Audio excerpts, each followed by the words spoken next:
Look, if you're a high performer, the last thing you have time for is a damn diet. You've been told for 30 years that health means restrictions. It's really not about that. It's not about calorie counting. It's not about starving yourself. Every bit of that stuff it's just noise. It's just simply not right. It's wrong. The actual problem is not even your weight.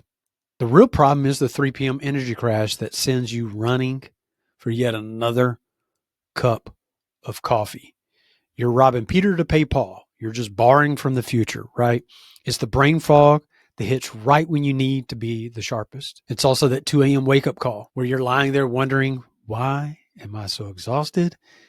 Why can't I fall asleep? We've all been there, right? This is where we can reframe the entire conversation. We have to stop thinking like a dieter and start thinking like a high performance machine. Think about it. Think about any vehicle. The fuel we put in it is exactly what we get out of it. You can expect to drive a Porsche Carrera S and put low octane fuel in it and expect to get the high performance that it was built to do. The same thing happens with your body. You don't need food for comfort. You need fuel and food for performance. Now, in my coaching business, I call this the executive fueling protocol. It's not a diet. It's a strategic framework for building and sustaining all day energy. Now, our goal with this is to build a stable energy curve, not the spike and crash roller coaster that most of the men that I coach are on. Most everybody's on this roller coaster ride, right? It comes down to two strategic rules. Now, look, rule number one is very simple. You want to front load your protein. You've got to start your day with at least 30 grams of protein. The moment you wake up, your body is in a breakdown state. Caffeine on an empty stomach just pours gasoline on that fire.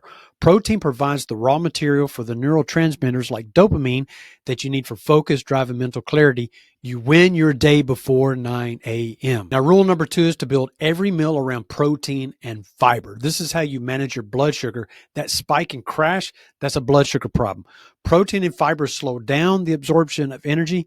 They create that stable, long-lasting energy curve that I talked about that gives you sustained performance for hours.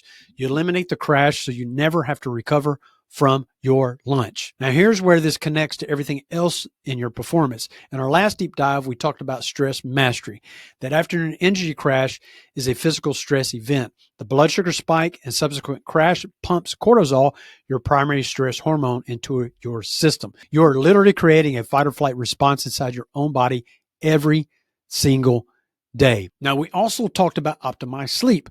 When your blood sugar crashes at 2 a.m., your body's survival mechanism kicks in. It spikes your cortisol up to wake you up.